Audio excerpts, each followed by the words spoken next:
한동석 선생의 사상과 행적에 대한 구체적인 자료를 수집하던 중 논문이 하나 눈에 띄었다. 대전대한의학과 대학원 석사 논문인 한동석의 생애에 관한 연구이다. 한동석의 친척들과 제자 그리고 동료들을 인터뷰함으로써 그의 출생에서부터 가정생활과 공부 과정, 환자들에 대한 임상 그리고 학술 활동을 밝혀놓았다. 한동석에 관한 학계 최초의 논문이다. 여기에서 주목을 끄는 부분이 있다. 한동석이 이승만 대통령 이후 한국의 정권 교체에 대하여 밝혀놓은 부분이 바로 그것이다. 한간에 떠도는 말에 의하면 한동석은 앞이를 미리 내다보는 예언 능력이 있었다고 전한다. 한이 살면서도 앞이를 귀신같이 아는 도인이었다고 알려져 있다. 그 대표적인 예언이 한국의 정권 교체가 어떻게 진행될 것인가에 대한 부분이었다. 이 예언을 좀 더 구체적으로 알기 위하여 권경인 씨의 소개로 한동석의 사촌동생인 한봉음 박사를 서울 정릉의 자택에서 만났다. 한봉음 교수가 본 한동석. 한봉음은 1960년대 초반 독일 베를린 대학에서 동문학 박사를 하였으며 63년부터 93년까지 고려대 교수로 근무하다 정년 퇴임하였다. 한씨들 집안 내력인지는 몰라도 이 양반도 역시 괄괄한 성격의 소유자라는 인상을 받았다. 한 박사는 사촌 형님인 한동석과는 내면에 있는 이야기를 가장 많이 주고받은 친밀한 관계였으므로 반드시 인터뷰해 볼 만한 인물로 여겨졌다. 형님에게 들은 이야기 좀 해주시죠. 내가 독일 유학을 갈 때가 1959년도인데 이승만 정권 때죠. 독일로 출발하기 전에 나에게 형님이 그랬어요. 이기봉 집안은 총에 맞아 죽는다. 그리고 이 박사는 하야하고 마는데 난리 나서 갈팡질팡할 것이다. 그 다음에 1년 정도 민주정부가 들어선다. 그 다음에는 군사독재가 시작된다. 독일에 있으면서 한국 정세를 보니 형님 말한 것이 전부 맞는 거예요. 그때부터 저는 형님이 무슨 이야기를 하면 귀를 쫑긋하고 들었죠. 1963년도에 귀국해보니 박정희 정권이 들어서 있더군요.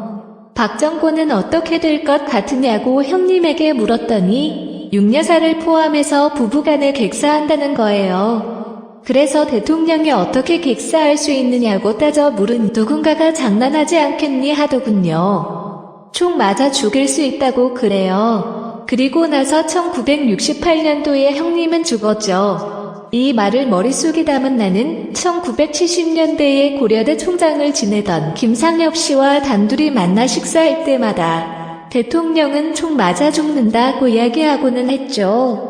그때가 유신치 알아서 살벌한 시기인데 대통령 총 맞아 죽는다는 이야기를 대낮에 떠들어대니 김상엽 씨가 놀라서 한 교수 제발 대통령 총 맞아 죽는다는 이야기 좀 하지 말라고 저에게 여러 번 주의를 주고는 했습니다. 저는 동백님 사건에 연루되어 정보부 지하실에 끌려가 두들겨 맞기도 해서 박 정권에 대한 감정이 좋지 않았습니다. 틀림없이 총 맞아 죽을 것이라는 확신이 있었어요.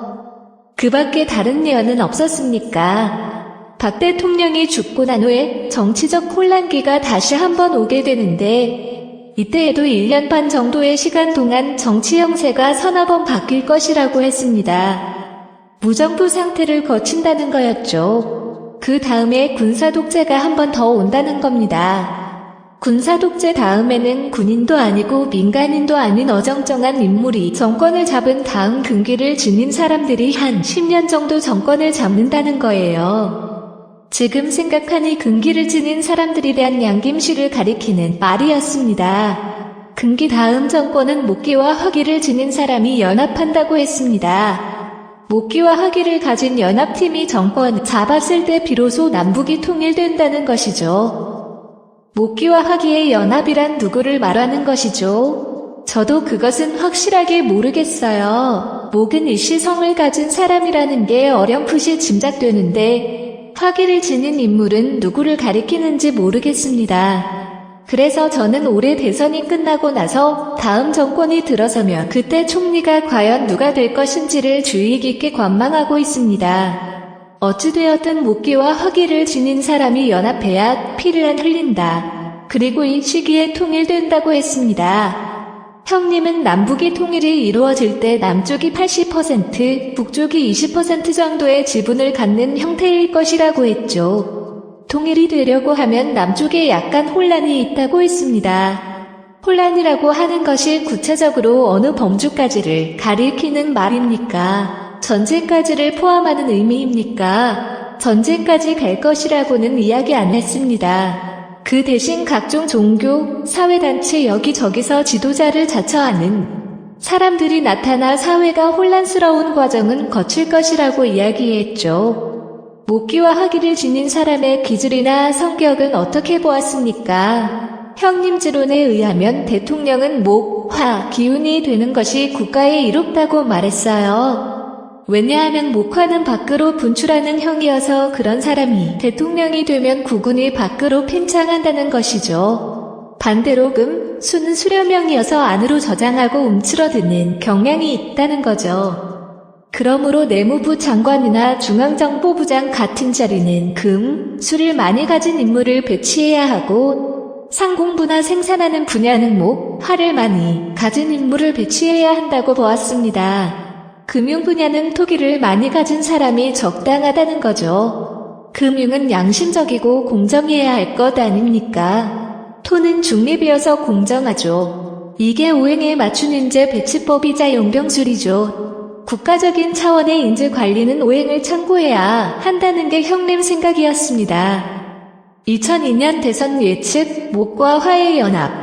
자연 40년 전 한동석의 예언대로 목기와 화기를 가진 인물들이 등장하여 2002년 이후에 한국 정권을 운영하고 이 시기에 진짜 통일이 될 것인가? 이는 지나보아야 할 일이다.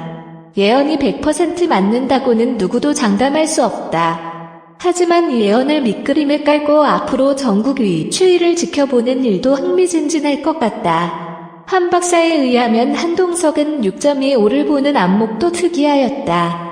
음양오행적인 시각에서 6, 25의 발발을 해석하였다. 한반도의 중앙을 가로지는 강은 한탄강인데 한탄강 이북이 북한이고 이남이 남한이다. 오행으로 보면 이북 지역은 북방수에 해당하고 이남 지역은 남방화에 해당한다. 이북은 물이고 이남은 불이다. 그런데 소련의 상징이 백곰이다.